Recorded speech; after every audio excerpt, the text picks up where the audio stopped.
빵집 목사의 뚜벅뚜벅 메시지. 안녕하세요. 김태훈 목사입니다. 오늘은 로마서 묵상 31번째 시간입니다. 로마서 이제 10장으로 넘어가요. 로마서 10장 1절에서 13절의 말씀. 이 말씀을 가지고 말씀을 건성으로 여기면 구원은 없다. 말씀을 건성으로 여기면 구원은 없다. 이런 제목으로 말씀을 나누겠습니다. 이런 말이 있어요. 열정이 지식을 압도한다. 열정이 지식을 압도한다. 모든 삶의 구석구석에 불을 붙이는 힘이 열정입니다. 열정이 열심을 만들어냅니다. 신앙생활에서도 열심은 대단히 중요합니다. 신앙생활에서 여러분 열심은 자동차의 엔진과 같지요.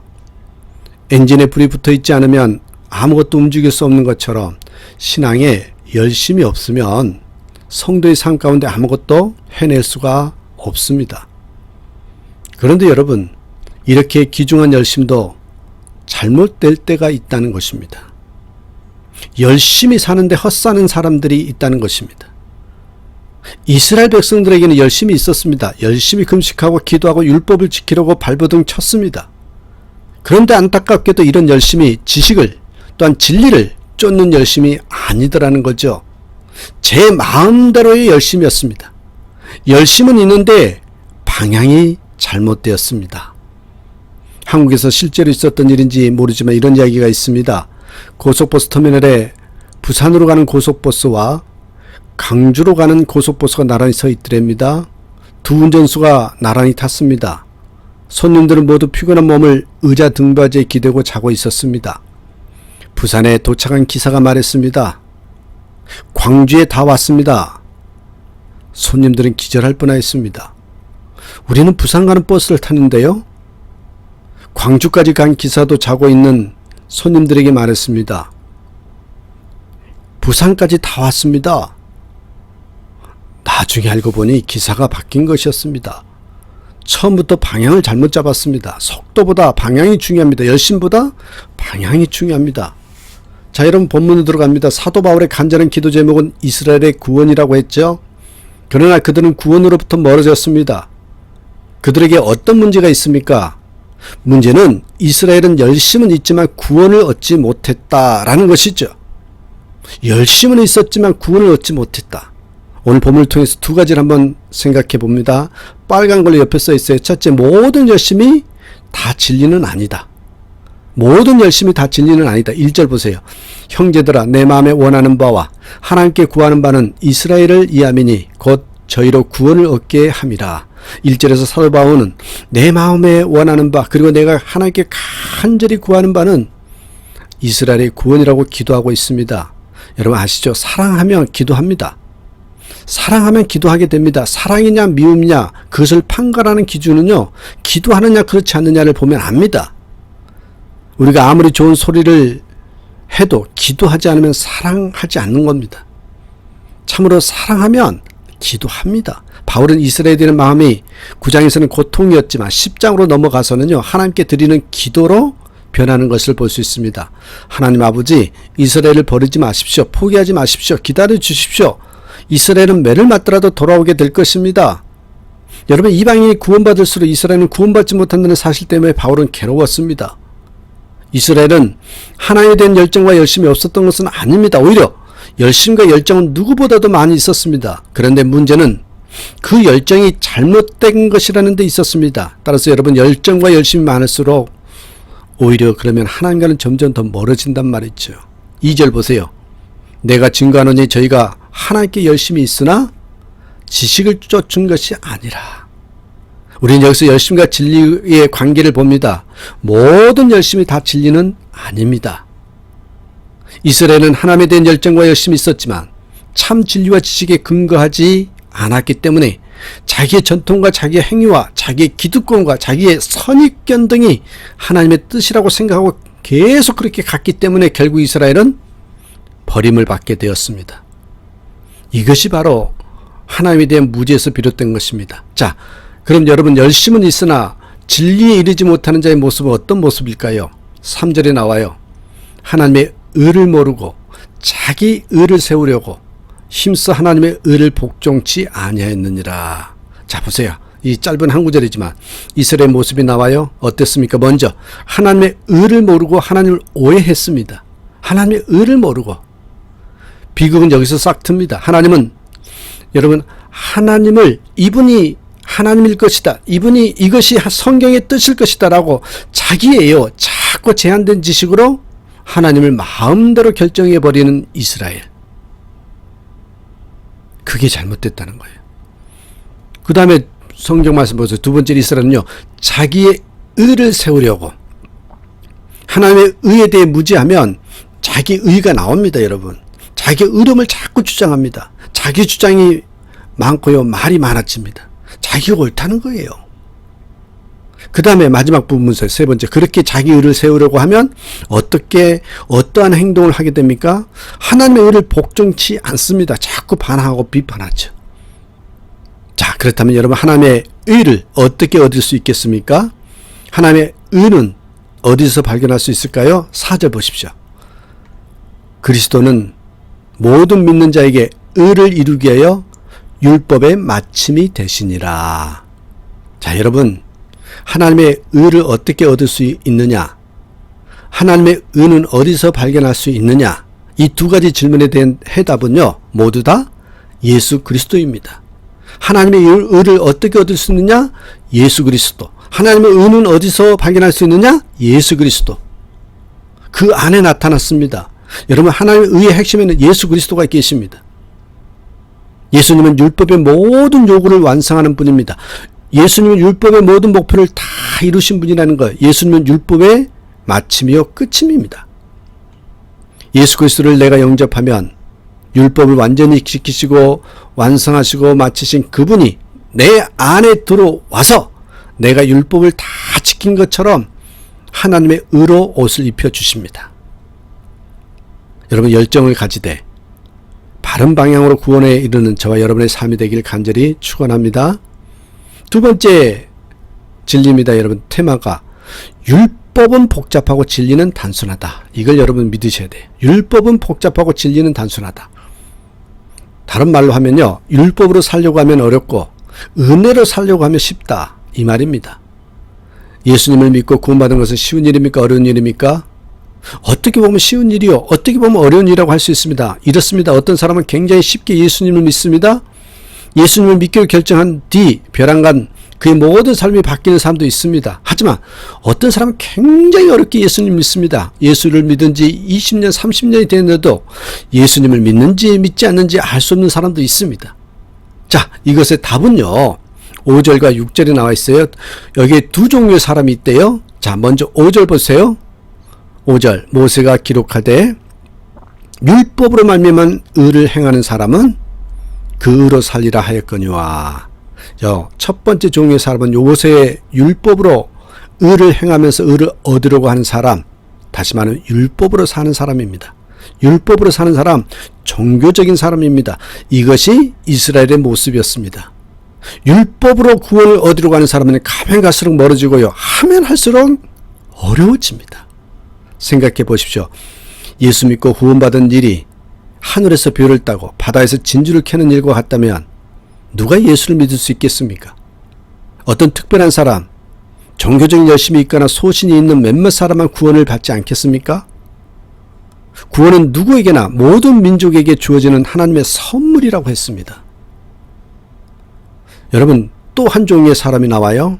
6절에 나오는데 믿음으로 사는 사람입니다. 6절, 믿음으로 말미암은 의는 이같이 말하되 내 마음에 누가 하늘에 올라가겠느냐 하지 말라 하니 올라가겠느냐 함은 그리스도를 모셔 내리려는 것이요. 이 사람은 믿음의 사람입니다. 믿음으로 구원을 얻으려는 사람입니다. 율법으로 받은 구원은 가면 갈수록 멀고 하면 할수록 고통스럽지만 예수 그리스도를 믿음으로 구원을 얻는 것은 여러분 이처럼 쉽고 이것처럼 가깝고 이것처럼 확실한 것이 없습니다. 진리는 단순합니다. 여러분, 율법은 복잡하지만 은혜는요 단순합니다. 7절 한번 보시겠어요? 7절, 혹 누가 음부에 내려가겠느냐 하지 말라 하니 내려가겠느냐 함은 그리스도를 죽은 자 가운데서 모셔 올리려는 것이니라. 우리가 지옥에 가서 예수 그리스도를 모시고 와서 믿어야 하는 것이 아니라고 말합니다. 이상하게도 우리는 쉬운 것은 하지 않으려고 합니다. 싼 물건보다 비싼 물건을 더 좋아합니다. 어려워야 진리가 있는 줄 압니다. 그렇지 않습니다. 진리는 아주 쉽습니다. 심플합니다. 태양은 아침에 떴다가 저녁이 되면 집니다. 이것은 진리입니다. 우주 만물의 진리는 매우 단순합니다. 진짜 진리는 돈이 들지 않습니다. 공기를 돈 주고 사는 사람이 있습니까? 만약 누군가 공기를 돈으로 받으면서 판다면 여러분 그 사람은 굉장한 부자가 될 것입니다. 정말 좋은 것은요 모두 공짜입니다. 여러분 오늘날 사랑의 위기가 여기 있습니다. 사랑은 공짜입니다. 하지만 요즘에는 사랑을 돈 주고 사려고 합니다. 진리도 돈을 주고 사려고 합니다. 이것은 큰 잘못입니다. 진리는 구원은 그렇게 복잡하고 어렵지 않습니다. 자 그렇다면 여러분 한번 구원은 무엇일까요? 구원은 무엇일까요? 8절 보십니다. 그러면 무엇을 말하느냐? 말씀이 내게 가까워 내 입에 있으며 내 마음에 있다 했으니 곧 우리가 전파하는 믿음의 말씀이라. 여기서 우리는 말씀이 내게 가까워 내 입에 있으며 내 마음에 있다. 말씀이 내게 가까워 내 입에 있으며 내 마음에 있다라는 말씀에 주의를 기울여야 합니다. 구원은 하늘에 가서 별을 따오거나 바다에 가서 진주를 따오는 그런 노력으로 얻어지는 것이 아닙니다. 구원은 어디에 있습니까? 정말 가까운 곳에 있습니다. 우리의 입에 있고 마음에 있다. 우리의 입에 있고 마음에 있다고 했습니다. 이것이 구원입니다. 자, 여러분 저는 지금 유튜브를 통해서 지금 설교를 하고 있습니다. 여러분 중에 제 설교를 동의하시는 분이 계실 것입니다. 그분에게 제 설교는 어디에 있습니까? 그분의 마음에 있습니다. 제 설교가 마음에 드셨다면 누군가와 제 설교에 대해서 이야기를 또 하실 수 있을 겁니다. 그러면 제 설교가 어디에 있어요? 입에 있는 것입니다. 마찬가지입니다. 설교뿐만 아니라 여러분이 혼자서 성경을 읽으시다가 마음이 열리면 말씀이 내 안으로 들어오지요. 은혜 받은 말씀을 친구와 함께 나누면 말씀이 입에 있는 겁니다. 이것이 구원입니다. 말씀이 여러분의 머리에 있고 마음에 있고 입술에 있듯이 구원도 그렇습니다. 어떤 사람은 매우 기뻐서 찬양합니다. 또 어떤 사람은 기쁨을 이기지 못하고 말을 합니다. 구원은 아주 가까이 있습니다. 그렇다고 해도 마음의 결정이 남아 있습니다. 마음이 어떻게 결정하느냐에 따라서 구원을 받을 수 있느냐 없느냐가 결정됩니다. 마치 이런 이야기의 내용과 같습니다. 옛날에 어떤 왕이 한 사람을 죽이려고 마음 먹었습니다. 그래서 그 사람을 데려다 놓고 이렇게 묻습니다. 지금 내 손에는 새 한 마리가 있다. 이 새가 살겠느냐 죽겠느냐 알아맞추면 너를 살려주겠다. 아주 고약한 왕이었습니다. 이 사람이 새는 살 것입니다라고 하면 왕은 새를 죽일 것이요. 새는 죽일 것입니다라고 하면 살려줄 것이 뻔했습니다. 그래서 이 사람이 이렇게 대답했답니다. 그것은 전하의 마음입니다. 그렇습니다. 여러분 구원은 이미 여러분 입 안에 있습니다. 삼키든지 뱉든지 그것은 여러분의 마음입니다. 구원을 받는 것은 그렇게 어려운 것이 아닙니다. 그런데 사람들은 구원을 받으려면 성경을 한 번을 읽어야 한다. 구원을 받으려면 새벽기도 나와야 된다 등의 원칙을 자꾸 만듭니다. 그것은 아닙니다. 구원을 받으려면 술, 담배를 끊어야 합니까? 아닙니다. 다 하십시오. 먼저 예수님을 믿으십시오. 예수님을 믿으십시오. 그러면 자연스럽게 술과 담배가 싫어집니다. 나쁜 습관을 가진 채로 그냥 오십시오. 그것을 고치고 교회 오려고 하지 마십시오. 스스로는 결코 고칠 수 없습니다. 예수님을 믿으십시오. 그러면 고쳐집니다. 순서가 이렇게 되는 겁니다. 죄를 회개하고 교회 오려고 하지 마십시오. 우리는 스스로 회개할 수 있을 만큼 위대한 사람들이 아닙니다. 그냥 믿으십시오. 그냥 믿으십시오. 그러면 회개하게 됩니다. 이게 구원의 원칙입니다. 그렇다면 내 입술에 있고 내 마음에 있는 구원을 어떻게 구체적으로 얻을 수 있습니까? 여러분 9절 보세요. 내가 만일 내 입으로 예수를 주로 시인하며 또 하나님께서 그를 죽은 자 가운데서 살리신 것을 내 마음에 믿으면 구원을 얻으리니. 자, 첫째로 입으로 예수를 주로 시인하면 구원이 온다고 했습니다. 여러분의 입술로 예수를 주로 시인하시길 바랍니다. 얼마나 쉽습니까? 무거운 물건을 들으라는 것도 아니요. 밤새도록 손을 들고 서 있으라는 것도 아닙니다. 단지 입으로 예수를 주로 시인하면 됩니다. 두 번째는 뭐예요? 입술로 시인하기 전에 마음의 결정이 있어야 합니다. 마음으로 무엇을 해야 합니까? 믿어야 합니다. 하나님께서 예수 그리스도를 죽은 자 가운데서 살리신 것을 믿는 것입니다. 이것을 가리켜서 우리는 부활이라고 합니다. 예수님의 부활을 마음으로 믿는 것입니다. 결론은 간단합니다. 옆에 써놔있죠. 구원이란 마음으로는 예수의 부활을 믿고 입으로는 예수를 주라 시인하는 겁니다. 여러분 쉽습니까? 어렵습니까? 지금 하시기 바랍니다. 마음으로 믿고 입으로 시인하십시오. 10절에 이렇게 정의합니다. 사람이 마음으로 믿어 의에 이르고 입으로 시인하여 구원에 이르느니라. 여러분 구원은 마음으로 믿고 입으로 시인하는 겁니다. 또 11절 보십시오. 성경이 이르되 누구든지 저를 믿는 자는 부끄러움을 당하지 아니하리라 하니, 여기 하나님께서 주시는 복이 있습니다. 부끄러움을 당하지 않는 복입니다. 이 말처럼 좋은 말이 어디 있습니까? 하나님 나라에 가서도 여러분은 부끄러움을 당하지 않을 것입니다. 사람에게 부끄러움을 당하지 않을 것입니다. 걱정하지 마십시오. 또 한 가지 복이 있습니다. 12절 봅니다.